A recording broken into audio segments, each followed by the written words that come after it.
Law enforcement from across the state packed the courtroom today for closing arguments in the trial of a man accused of killing an Alabama sheriff. William Chase Johnson is on trial in Macon County for the shooting death of Lowndes County Sheriff Big John Williams. The trial was moved to ensure that a fair jury could be seated. Sheriff Williams was shot in 2019 while trying to break up a crowd outside a Hayneville convenience store. WSFA 12 News anchor Sally Pitts has been providing continuing coverage of the trial for us. Sally, obviously a large showing of support for Sheriff Williams and his family today.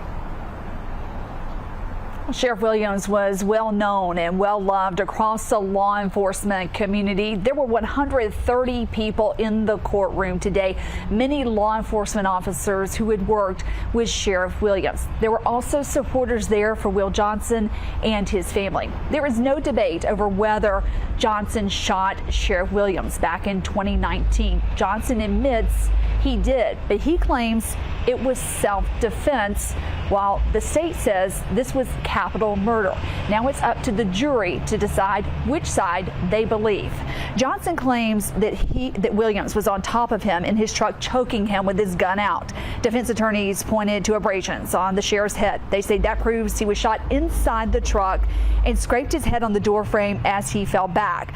But the state says evidence shows the sheriff was retreating and went to pull his gun after he saw Johnson grab his gun.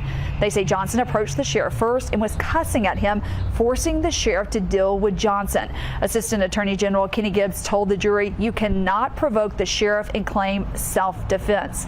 Now, the jury has four choices: capital murder, murder, manslaughter, or not guilty. Mark?